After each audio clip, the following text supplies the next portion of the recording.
السلام عليكم ورحمه الله وبركاته. ازيكم يا حبايبي؟ عاملين ايه؟ وحشتوني قوي قوي. ايه اللي معانا ده؟ هنعمل كرنب. هنعمل كرنب، بس انا لسه ما سلقتهاش، هسلقها معاكم. هنعمله بقى ايه؟ هنعمله بطريقه دايت جدا جدا جدا جدا. معايا هنا يعني نقول ربع كيلو من اللحمه المفرومه. نحاول على قد ما نقدر ما يبقاش فيها دهن، يعني انا شايفه فيها دهن شويه، هتعامل معاها بالوضع فيها دوت بس بطريقه معينه. معايا هنا فلفل رومي مبشور، ومعايا فصين توم. معايا هنا كوسه مبشوره ناعم جدا اهي، كوسه انا بشراها ناعم، ومعلقتين من الطماطم صلصه يعني. ومعايا هنا شبت وبقدونس وكزبره كميه كبيره، وكمان معايا هنا جزر مبشور حوالي 3-4 جزرات، وهنا حوالي الكوسه ربع كيلو. ومعايا هنا بصلايه كبيره مفرومه ناعم، ومعايا صلصه طماطم يعني حوالي 5-6 طماطمات مضروبين في الخلاط. ومعايا كوبايه رز، ولسه ممكن احتمال كبير استغنى عنها، يعني هشوف الطريقه الخلطه وهشوف الدنيا هينفع احط كوبايه الرز ولا كفايه كده هستخدم الحاجات اللي عندي دي وخلاص. حتى لو احنا عملنا كوبايه رز واحده في حله محشي كبيره هتبقى يعني على ما اظن الكالوري بتاعتها هتبقى قليله جدا، لان طبعا هنعمل حله كبيره فطبعا عندنا الخضار كتير. تعالوا بقى نقول بسم الله ونشوف هنبدا ايه مع بعض. حليتي سخنت معايا، وده اهم حاجه. سامعين الصوت؟ عشان ايه؟ عشان انا ولا هحط اي ماده دهنيه خالص، كل اللي انا هحطه هو اللحمه. هستناها بقى تاخد لون وتنزل الدهن اللي فيها. هحط بقى رشه فلفل اسود كده للحمه بس، واقلبها تاني. خلاص بقى كده اهي اللحمه خدت لون وبقى شكلها جميل. هعمل ايه؟ هنزل بقى بكل كميه البصل اللي معايا واقلبه كويس مع اللحمه. بصلنا دبل خالص اهو وريحته بدات تطلع. هنزل بكل كميه الجزر، تمام، وكمان الكوسه. كلها عباره عن خضروات غنيه جدا جدا جدا بالفيتامينات. هقلبها بقى كويس.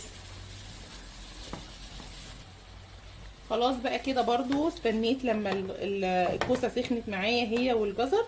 هنزل بقى بفص الثوم والفلفل المفروم اللي معايا، برضو هستنى ريحه الثوم تطلع وننزل بالباقي.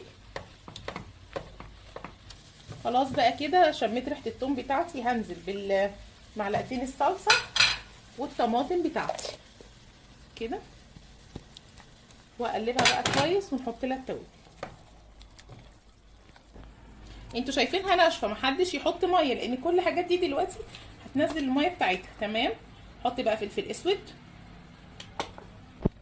كزبره ناشفه، ملح مش كتير،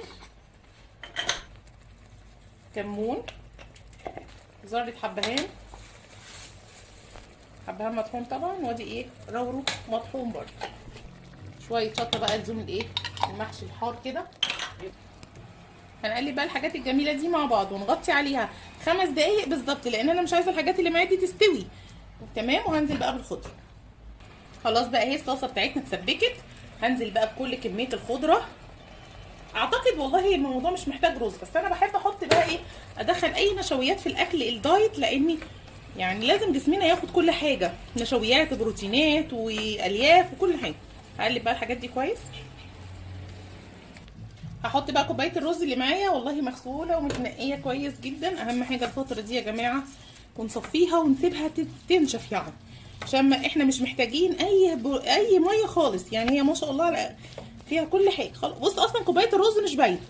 يلا بقى نسلق كرنبايه ونحشي احلى واطعم محشي كرنب دايت. نعمل لايك وشير وسبسكرايب لنشوى كيتشن. يلا بقى نعمل مع بعض الكرنبايه. همسك الحته دي كده اول واحده وهقطعها كده، تمام. خلاص الورق الاخضر اللي على الوش ده سهل جدا اهو، هنشيله اهو كده. انا ما بسيبش كتير فيها، هي واحده. هعمل ايه بقى؟ هاجي كده بص بالسكينه كده اهي، هفرغها كده من النص. مش عارفه بقى بيقولوا عليها اقرعها اقورها، مش عارفه، انا بقول هقورها كده من النص. اشيل البتاعه دي خلاص كده اهي اهي. خلاص بقت بالشكل ده. هبتدي بقى اسلقها ونشوف هنعمل ايه. ميتنا غليت، هعمل فيها ايه؟ احط شويه كمون صغيرين مش كتير، وشويه ملح صغيرين. خلاص كده هعمل ايه دلوقتي؟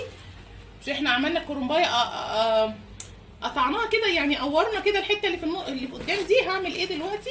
هحط بقى الحته دي هي اللي تحت. استنى بس عشان تقريبا الحله مش هتكفي، بس احنا نحاول يعني. لو كنت عايزه حله اكبر بصراحه انا ما عنديش حله اكبر من كده، فهنتعامل يعني. هنفضل بقى كل شويه نقلبها كده ونشوف هنعمل ايه. خلاص بصوا بقى هي طريت دخلت كلها، هي كمان قلبتها تمام.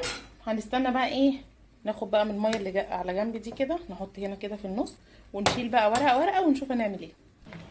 خلاص بقى كده بصوا اهي، احنا طبعا قلت لكم طريت وقلبناها. هنعمل ايه بقى، هنبتدي نشيل الورق من على بره كده اهو.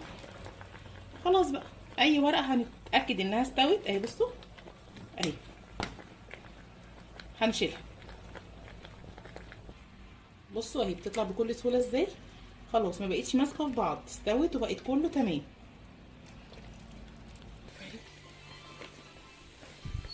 خلاص بقى كده اهو يا حبايبي.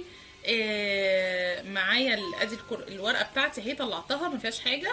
همسكها بقى كده واقطع القعر ده كده تمام اهو، ونقطعها بقى ايه كده. هعمل بقى انا كله بالطريقه دي، بس اهم حاجه ايه اللي هي احنا هنعمله دلوقتي. احنا معانا ورقه خضراء اهي، دي اللي انا هحطها في القعريه بتاعه الحله اهي. ورقه غامقه بنجيبها، ادي الحله هنا كده اهي، نحطها بقى في الحله كده تمام، ونبتدي نلف. هلف معاكم هنا انا كده بس صباعين، وبعدين بقى ايه اكمل انا. او بتقطعي بقى الورقه بالحجم اللي انت عايزاه، تاخدي بقى من الخلطه دي، تحطي بقى كتير تحطي شويه زي ما انت عايزه اهو. اهو بصوا بالشكل ده بيطلع طعمه رهيب رهيب رهيب. واحد كمان، وبعدين الف بقى انا الباقي كله مع بعض مع نفسي انا اهو. بصوا شكله جميل ازاي، تحس والله عايز تاكل ني. يلا اعملوا بقى شير ولايك وسبسكرايب عقبال ما انا اخلص الحله دي ونشوف ونرجع مع بعض. خلاص بقى يا حبايبي، بسم الله ما شاء الله، اللهم صل وسلم وبارك عليك يا حبيبي يا رسول الله. بص بقى خلاص كده اهو خلصنا المحشي بتاعنا. حله مشبعه جدا جدا جدا اهي. الصوابع بقى طبعا هي عباره كلها خضار وشويه رز صغيرين. يعني انت مثلا منابك من الحله بتاع العائليه دي، يعني اللي العيله كلها تاكلها 10 15 صباع، مش هيطلع فيهم 10 حبايه رز بس كده. خلاص هنسويه بقى مع بعض. برضو اهم حاجه مش هنسقيه شوربه كلها دسم. هنسلق الفراخ ونستنى الشوربه تبرد ونشيل الدسم اللي عليها ونبتدي نشرب المحشي بتاعنا. استنوني بقى تكونوا عملتوا شير ولايك وسبسكرايب لنشوى كيتشن، ونرجع مع بعض نسوي احلى حله محشي دايت.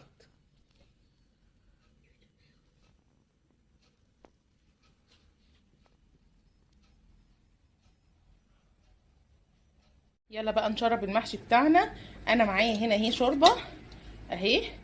انا طبعا شايله منها سلقه الفراخ او اللحمه، سيبيها تبرد وبعد كده ايه تشيل الوش. المحشي هنا بقى ما بياخدش سوائل كتير بس كده. انا مش هديله اكتر من كده، هما الكبشتين دول، لان كل الحاجات اللي عندك هتنزل ميه بس، فمش عايزينه يستوي قوي او يبقى فيه ميه كتير فيهري الحاجه. عندنا الكوسه هتنزل ميه، الجزر هينزل ميه، كل حاجه هتنزل ميه من البصل والخضر والكلام ده كله. بس كده هرجع اوريه لكم بقى وهو بيغلي تاني. تعالوا بقى نشوف مع بعض المحشي بتاعنا. والله ريحته خطيره جدا جدا. وبصوا بقى كل دي سوائل طلعت، عشان كده احنا ما ادينالوش سوائل كتير. ههز بقى الحله بتاعتي كويس كده وهوطي عليها النار عادي بقى. عايزه اقول لكم انه ريحته وشكله وطعمه لا يختلف شيء عن العادي خالص اللي احنا بناكله. ولو حد كله مش عامل دايت مش هيحس اصلا ان هو معمول بطريقه مختلفه. هنستنى بقى يستوي ونغرفه مع بعض. خلاص بقى كده، خلاص المحشي بتاعنا استوى، شكله خطير وريحته قلب الدنيا، والله اكنه محشي عادي جدا، شكله فظيع فظيع فظيع. يلا بقى نغرفه مع بعض. خلاص بقى غرفنا اهو المحشي بتاعنا، ما شاء الله شكله جميل وريحته تحفه. بصوا بقى المنظر، حاجه كده تجوع، يمي يمي. اتمنى بقى الوصفه تعجبكم وتكون سهله وبسيطه، وكل اكله دايت وانتوا طيبين. واشوفكم فيديو جديد، وباي باي والسلام عليكم ورحمه الله وبركاته. في حفظ الله يا حبايبي.